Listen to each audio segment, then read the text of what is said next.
another Dreadlocks question and answer video where you ask the questions and I do my best to try and answer them. Teamwork! First question this week is from Clay Kid, and Clay Kid asks, question, I have very fine hair and not a whole lot of it. I'm planning to start dreadlocks soon, so would they be thin or eventually become thick like yours? The thickness of the dreadlocks comes down to how much hair is within each dreadlock. The more hair you have, the thicker the dreadlocks will be, because when they knot up, more hair can only be compressed down so much. If you don't have a whole lot of hair, then it can be compressed down more, you get thinner dreadlocks. Also, if you have more hair, you'll be able to create more dreadlocks because it's just more hair to go around. You can't control how much hair you have on your head, but if you're going for a method that involves sectioning, you can vary the size of the sections. Larger sections are going to give the root access to more hair, smaller sections are going to give the root access to less hair, and therefore you do have a little bit of control over how thick the dreadlocks will become, but it is still very much dependent on your hair thickness because that's still going to be the determining factor with regards to how much hair is going to be within the sections. So if you do have thinner hair, if you don't have a whole lot of hair, it is going to limit the size of your dreadlocks in that you don't have as much hair to go around.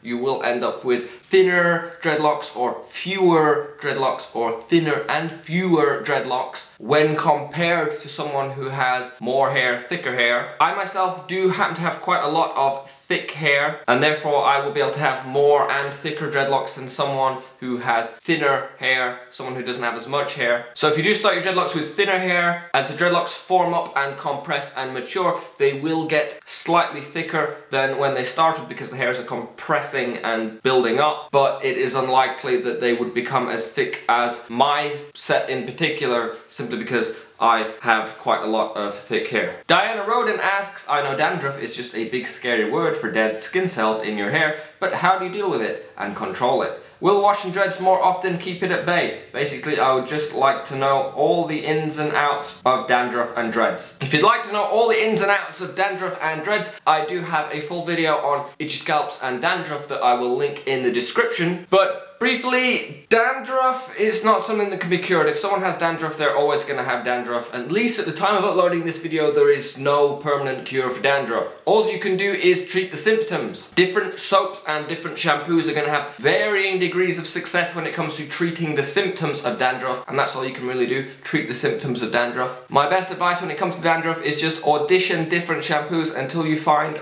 the one that works best with your hair. It's not necessarily going to be the same thing that works best for another person. Just like with regular hair, if you have regular hair and you have dandruff, you're going to go and try different shampoos until you find the one that keeps your head the happiest. Same deal with dreadlocks. Not everyone is going to get the best results from the exact same shampoo, so you just have to try different ones out until you find the one that works best with your hair. Corey Seropian asks, question, I decided to use the neglect/natural method and stop brushing my hair about 3 weeks ago. I have thick, wavy hair and a lot of it has sectioned itself off and started to lock. My hair is only 7 to 8 inches though, and I'm beginning to wonder if I should untangle the mess and start over in a year when it is much longer. Because messy long hair looks better than messy shoulder length hair. I fear lots of shrinkage in the next few months as the dreadlocks progress. I personally do not believe that it is better to stop and wait for the hair to grow. Once your hair is at a length where it's possible to make dreadlocks, I do think it is better just to get them started. So if your hair is already at a length where it is long enough to start forming up, start holding knots, start forming the dreadlocks, then it is better to just let that process take place rather than undo it and wait for the hair to grow longer and then start over. If you start your dreadlocks now, while the hair is short, the hair will still continue to grow. So over the following year, the hair will still grow, but you will also be having the hair knotting up, forming up, tightening up and maturing over that year rather than wasting it just letting the hair grow. While it is true that if you untangled it all and waited a year for your hair to grow, the hair would be longer. Longer hair does arguably look better when it's knotting up, but also longer hair will lock up slightly faster. However, it will not lock up so much faster that it warrants waiting the whole 12 months. Over 12 months you may see, you know, another 6 inches worth of hair growth, maybe a bit more, but once the dreadlocks shrink down and knot up, it will only equate to maybe 3-4 inches tops worth of extra length, and if you'd have waited, you'd have got that length anyway while the dreadlocks were forming. So no, I don't think it is worth untangling them and waiting for the hair to grow specifically. The time will be much better spent letting the dreadlocks mature. If you'd like to know more about dreadlock hair length requirements, in the description I will link to my hair length required for dreadlocks video. Jake Brown asks, so I have had dreads for a week now and I want to wash them, and I have heard from other dreadheads mine are too young to wash and I have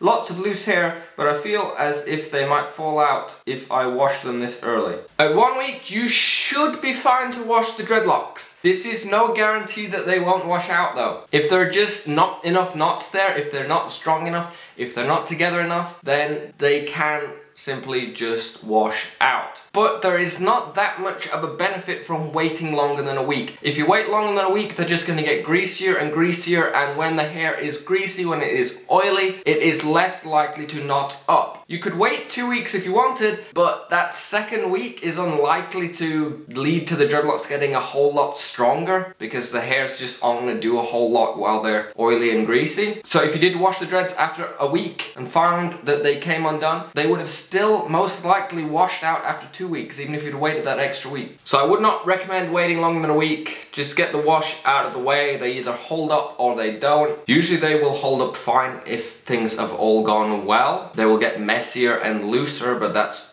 just what happens. If they did fall out, well, that's unfortunate, but it's better to get them to fall out sooner rather than later, so you can get them started back over rather than waiting 2-3 weeks to find them falling out then and having wasted 2 or 3 weeks with uncomfortable oily hair that's going to wash out anyway. If you'd like to know more about giving the dreadlocks their first wash, how long to wait, I will link in the description to my washing new dreads video. Jack J. Daniels asks, if I had a kid, would I encourage him/her to grow dreadlocks? Contrary to what some may believe, I don't actively encourage anyone to dreadlock their hair. That's not to say that I try and stop people from dreadlocking their hair, but I don't try and push people into dreadlocking their hair. I don't actively encourage them, because I kind of feel if someone needs a push, if someone needs encouraging to lock their hair, then I don't think they're really ready. Having dreadlocks, especially when they're young and messy and annoying, is not the easiest thing to go through, and so I kind of think it's best for people to be really driven and really want them, and to be in a state of mind where you could not convince them to not have them, rather than be in a position where you have to encourage them to start.